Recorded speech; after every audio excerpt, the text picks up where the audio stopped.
Identity is dependently originated. It is a powerful statement. I don't have any fancy editing or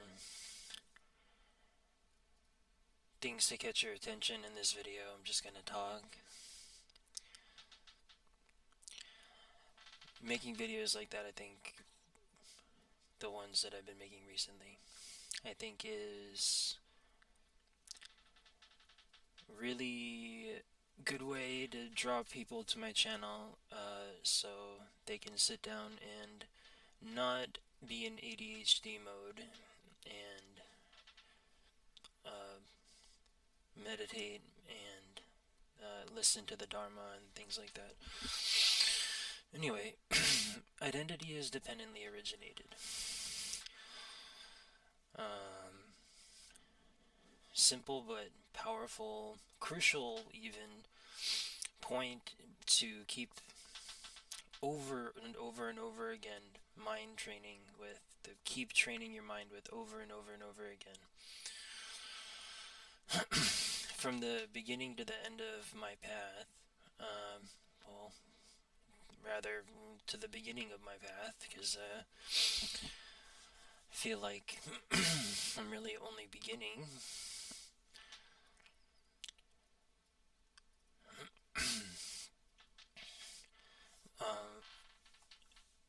Regardless of all the kind of occult and other ways which I've trained my mind to think based on the experiences that I've had and whatnot,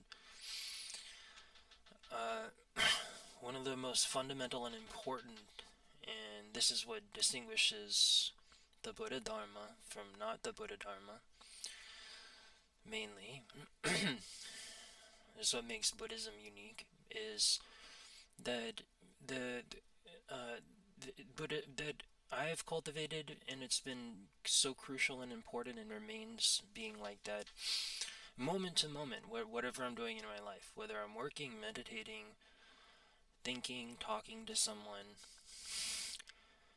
the thing that patterns the way that I view things and that continually I'm able to draw strength, insight, wisdom, love, humility. The thing that I'm able to draw all of these qualities out of is dependent origination. There's a thing in Mahayana Buddhism where the path to becoming a bodhisattva, to becoming an enlightened being and embodying your realization and making it real for yourself and for others, is the two accumulations of merit and wisdom. And those are attained through practicing the six paramitas. And you'll have to forgive me for not really, sometimes I forget them. You have generosity, morality, diligence, or energy. God, why am I so bad? Meditation and wisdom.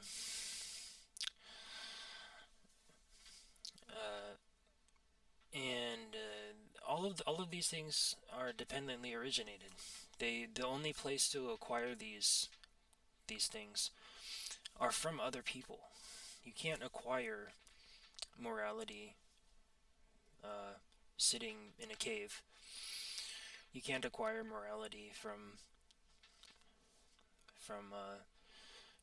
just, I don't know, contemplating. Not really. You can think all you want about morality, but how you actually act and behave, which should be drawn forth out of wisdom. In Buddhism, you always have this dual focus of wisdom and skillful means. So what's going on inside Prajna Paramita, which is a perfection of wisdom, which is to realize emptiness, and emptiness is dependent origination. What should be going on inside is what I'm describing. You should be drawing out wisdom from seeing things in dependent origination wherever you go, moment to moment in your life. This has been incredibly transformative for me in my life, because when you start to see things that way, um, you kind of become an active participant in what's being dependently originated. You stop seeing things as static, and you start seeing the patterns and the weaving of these interdependently generated uh, types of human life, these type of like archetypes of human life, the way that we relate to one another, that forms these kind of archetypal ways of existing. These are all kind of dependently originated and generated from one another. So that's what's going on inside wisdom, and then externally, as you relate that dependent origination mindset to others, then that activity that comes out of that kind of perfection of wisdom from the 𝖀𝖑𝖙𝖎𝖙 spontaneously self-perfects itself,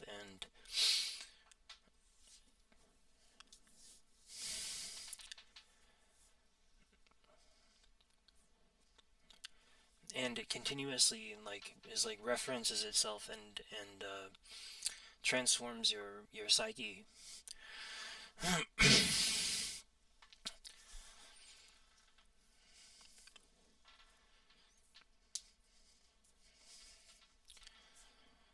So, from moment to moment, when you maintain the understanding of dependent origination, when you see that there's no real static essence to reality that we kind of usually think about,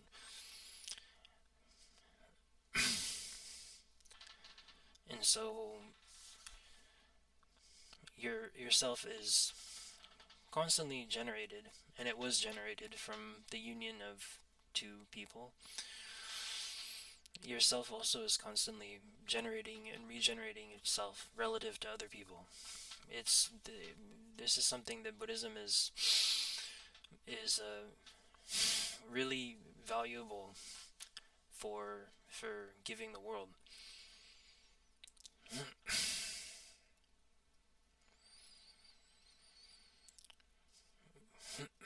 It's a very, very special kind of way of relating to things in reality.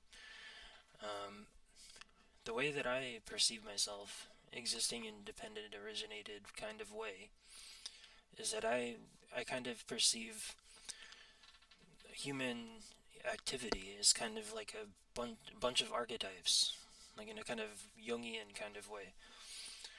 People are constantly embodying these archetypes, and these archetypes are defined relative to one another. Like archetype of a father, for example. You can't have a father without a son, right? They're interdependent. They're tied together. And so they have no self-nature, by the way, also. If something is interdependently generated, it doesn't have a svabhava, it doesn't have a self-nature.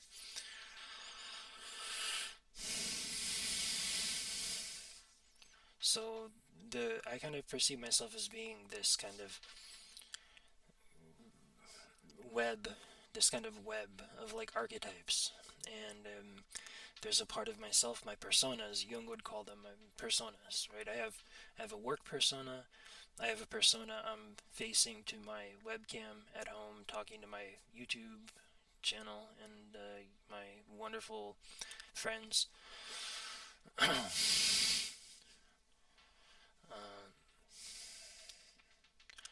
I have a persona of myself in my family life. So I feel myself as being this kind of web of personas, right? And those are reflections of archetypes. And I don't know, I would even go so far as to say is as the more you become like an integral self-actualized psyche with connection between the conscious and unconscious minds, at the bottom of the unconscious mind are these archetypes, like Jung said, like this collective unconscious, like the collective. I've been having like this trip last like week or two, going into Jungian territory and like really thinking a lot about it. And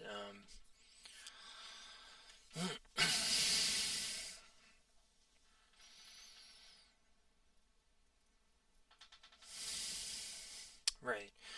So I kind of almost feel that the more that you become like a self-actualized being in relation to these archetypes, right, as you progress through life, um,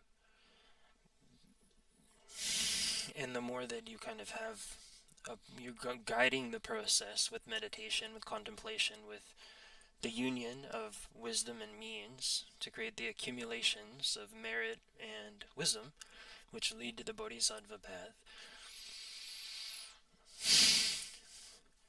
The more that you balance the inner and the outer like that, which is what Buddhism is teaching, that's what Jung taught also, balance of the inner and the outer, of the conscious mind and the unconscious mind.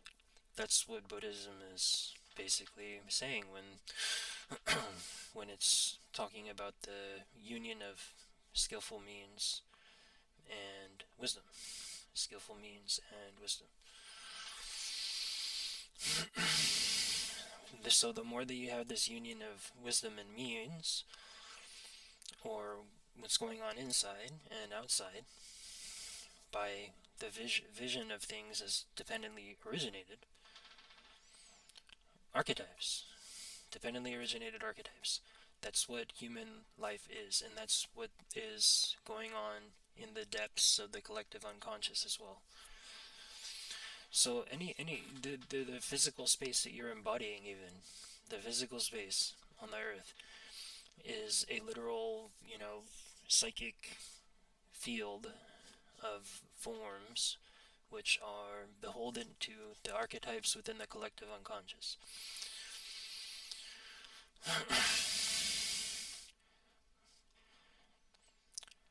So, again, that's how I experience myself. I experience myself as this kind of jostling web of archetypes.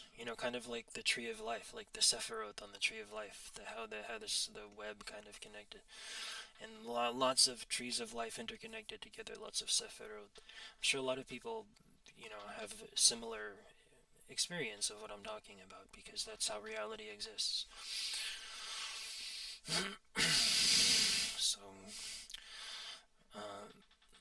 what we have to do is constantly remove that blockage from seeing reality as it is, because then you are able to participate moment to moment in this refractive, fractal generation of archetypes back and forth kind of thing that's going on.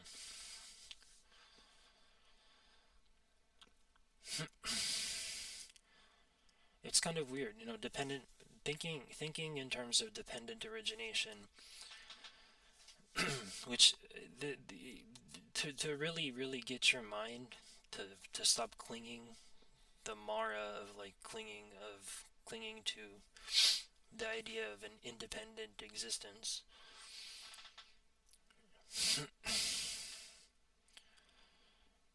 To really get at that, the Buddhist method is applying 𝖀𝖑𝖙𝖆 applying the highest Buddhist philosophy, which you can I'd recommend Nagarjuna and Chandrakirti are the main staples of that.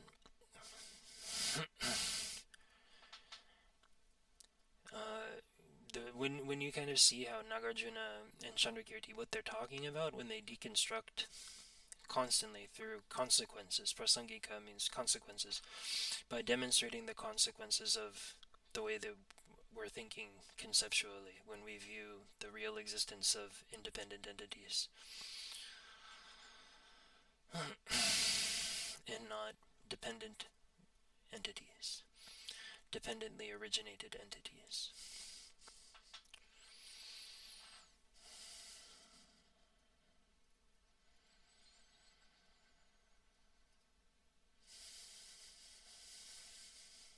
And it does feel liberating indeed. Emptiness is liberating.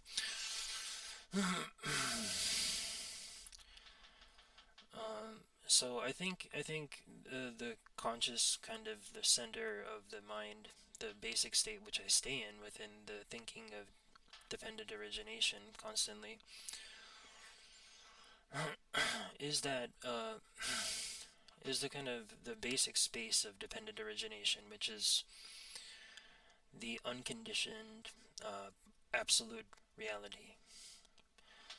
Dependent origination is kind of like the relative truth, and shunyata is a ultimate level of truth, and they're not different from one another.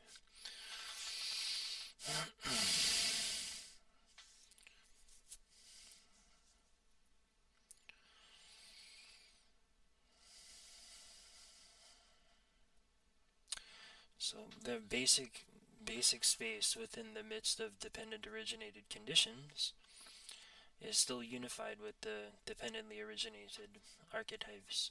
So resting in this, the kind of basic dhyana, basic zen, the clear-light mind, you kind of, over time when you train yourself to feel like, to think like this, your mind will reflexively deconstruct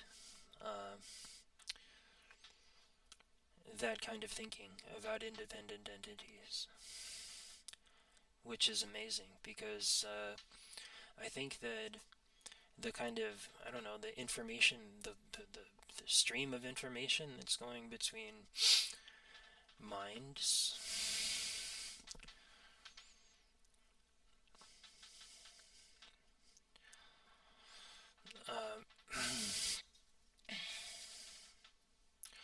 I think that it contains in itself like a kind of living wisdom, and dependent origination or emptiness is a kind of gate into that gnosis. So, dependent origination and the view of the essencelessness of phenomena kind of breaks down the barrier from the inside, what's going on inside and outside. And as your mind resolves like that, great, it takes a long time to cultivate the thinking of dependent origination, but it is possible,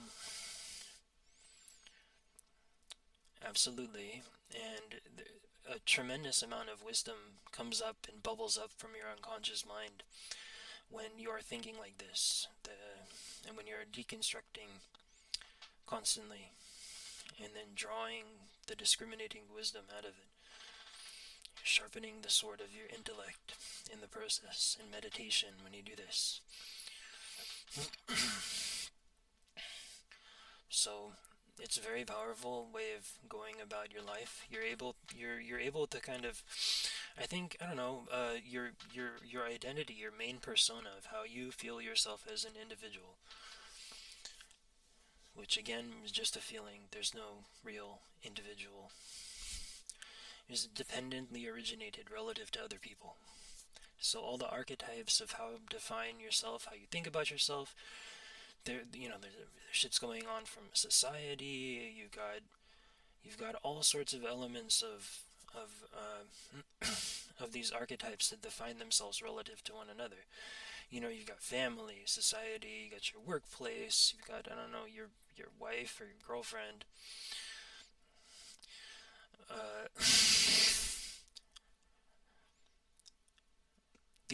All these things which dependently originate from one another and become like personas or faces that we wear. These things they're able to spontaneously. That's something that you keep hearing in like Dzogchen teachings, like spontaneous self-perfection of Rigpa, of wisdom. Rigpa, wisdom, which is like a living mind, a living awareness, like Buddha, like wisdom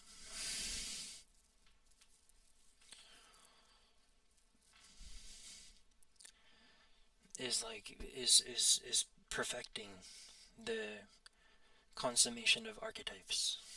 Wisdom is perfecting the consummation of archetypes. So, another thing is that I think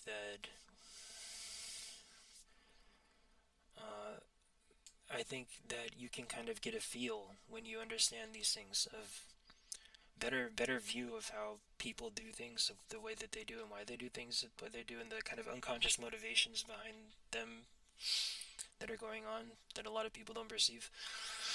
There's like a progression within dependent origination. There's like a progression. When you enter into this field of dependent origination, you see where it's like heading. It's like a field of time almost, like you enter into. So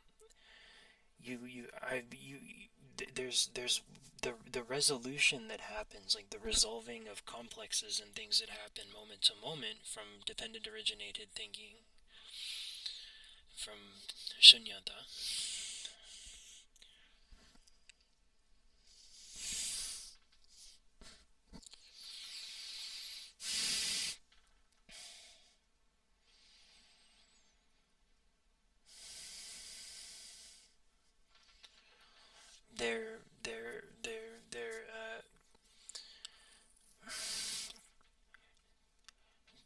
You're able to kind of resolve moment to moment these complexes and draw a stronger version of yourself and kind of fold into a timeline that's being created. I'm going into woo-woo territory because that's where my mind wants to go.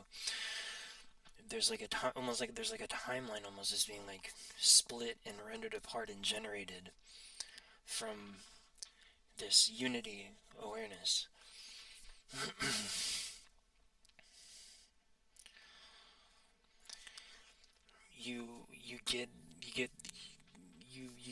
You see the progression and the kind of radiation of interconnected minds.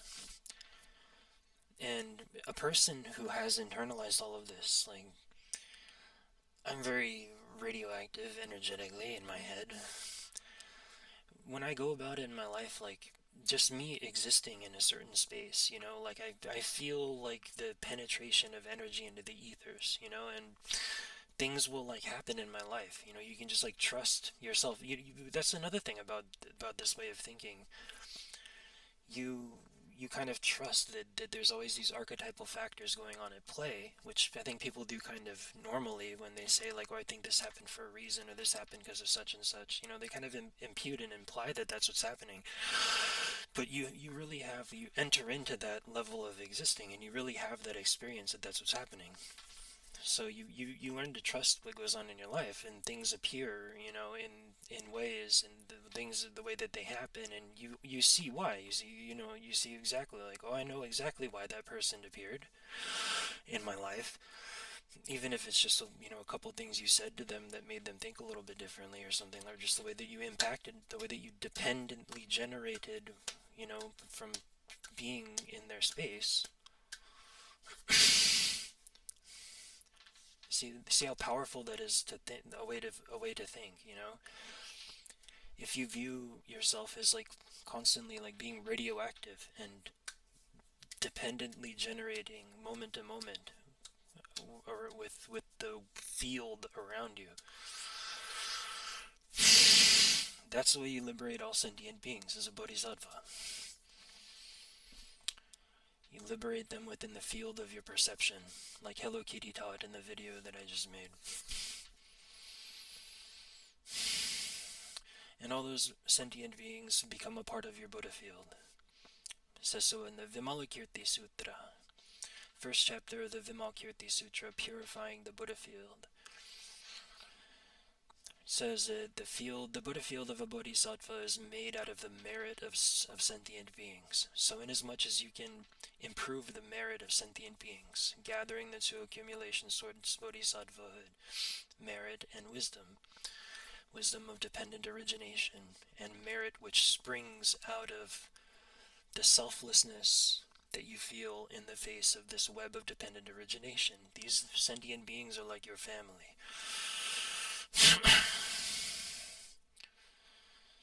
And like a family, closer, pure physical location, the closer you feel family to them.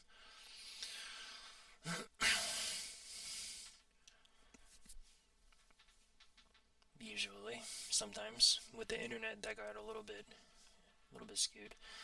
But anyway,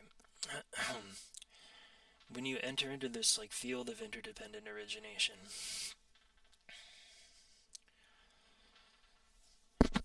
you see things you see things happen in your life, like I said, and you're just like, oh, I know exactly why this person appeared then, and the exchange that went on between you and them, the kind of resolution of karma, as this is what's happening, resolution of karma,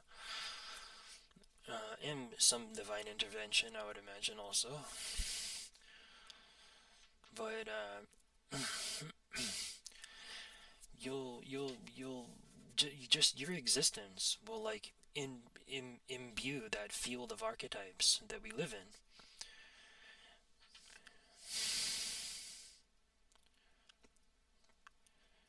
And after your mind has like wound down the conceptual thinking in terms of independent existence,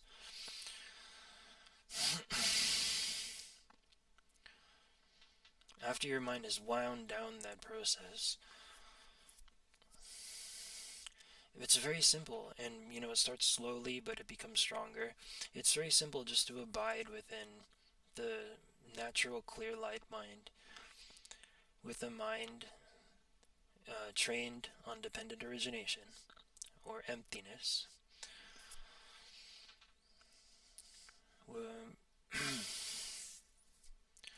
All you have to do is like abide in that kind of spontaneity of your presence, and everything self-perfects. That's a state of Wu Wei. And I wanted to make a video about this because I've been thinking about it a lot and talking about it, and I've been not shutting up about it from time to time. But Wu Wei, which means non-action, it's also taught in the Bhagavad Gita. It's kind of the highest perfection in the Tibetan Buddhist system, where you get the Dzogchen, and then there's like this or Mahamudra, and then you just have this spontaneous Buddha activity, which is exemplified as 𝖀𝖑𝖙𝖆 and the green Tara and the Karma family. So you have this spontaneous Buddha activity, which comes out of just that natural, ordinary mind, integral mind, dependent origination, trained mind.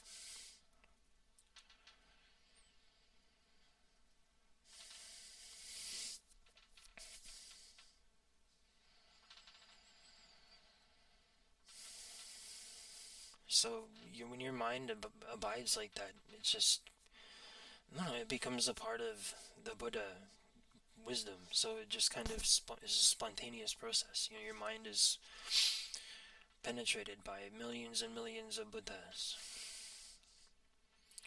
because all sentient beings, when they're liberated, are Buddhas, and you liberate them with your perception.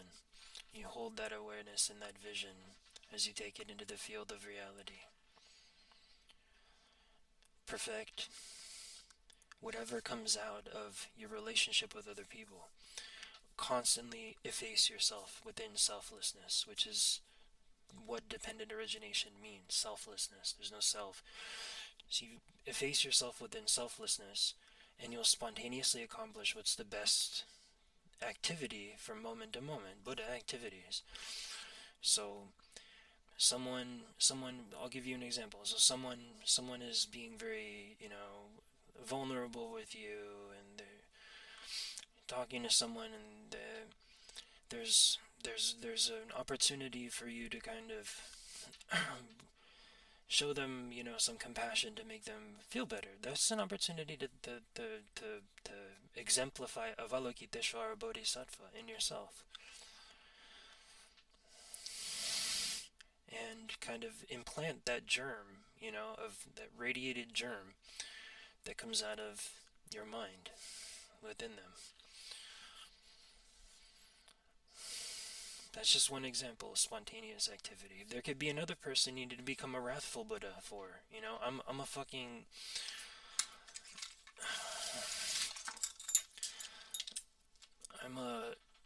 I just got back from work, actually. I am a security enforcement officer. There's plenty of times where I've imprinted my...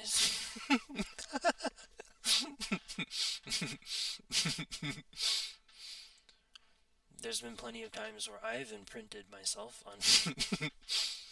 I'm sorry. Where I've imprinted myself on hobos and shit. So the spontaneous activity comes from the five Buddha families. Those are like the archetypes of the upper... I've been calling yidams, deities, I've been calling them upper archetypes. I think that I think there's like kind of a level of your mind when it kind of transcends the physical material thinking that kind of makes contact with this kind of alien upper level of things and becomes conditioned and dependently originated with the Buddhas and becomes a part of that higher lattice and framework. And I think kind of doing that is key to developing the spiritualization in your head. Like I feel it in my crown chakra right now, wanting to speak out of me. I think that there's a kind of bridging of that level of magnetism and power, energy, that really, really causes the spiritualized gem, or germ rather, germ, why not? There's a kind of spiritualization to your voice, you know, to your lotus speech, to the sound of your voice, to anything which has a connectivity with your mind. I'm talking about this from experience because, as you guys know, my name, 𝖀𝖑𝖙𝖎𝖙, Shaktipat is what this is. Shaktipat is when a person becomes spiritualized, like their chakras are pulsing and throbbing like mine are right now in my head.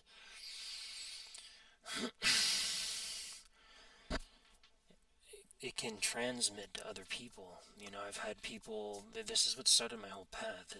I don't know how it works. It's just working and it's happening. Not really, anyway. I have some ideas, but regardless. So I've seen this spiritualization, and I think this is why that I feel this so powerfully. I've seen this spiritualization happen from my mind, my energy, to other people. And as soon as humans start doing this, the thing that I'm doing, the thing that we should be doing right now, humanity is going to evolve and become the next stage of what it can be. And if enough people were doing this, enough people could, yet a small core of people, like we're developing on the internet, if we have a small core of people who can go out and keep doing this, spiritualizing, accumulating merit and wisdom, which accumulates into a Buddha field. You know, the web, the womb of that energy has created all of the great golden ages in history. The golden age is associated with the flowering of a major religion, for example. I really feel that that's like what started, what happens when a major religion happens. You know, you have like a presence of something, of like Buddha and Buddha energy. You have like a presence of it. So I think maybe, you know, people in Christianity in the very, very early, maybe they didn't even think of yoga systems because they were just awash in the whole radiant thing. Maybe they didn't even think, oh, we should develop yoga systems. Even though, yeah, your Catholic friends will be like, but we did do that, and then the Orthodox will be like, hey, sarcasm, brr. But yeah, you guys, good on you. Anyway.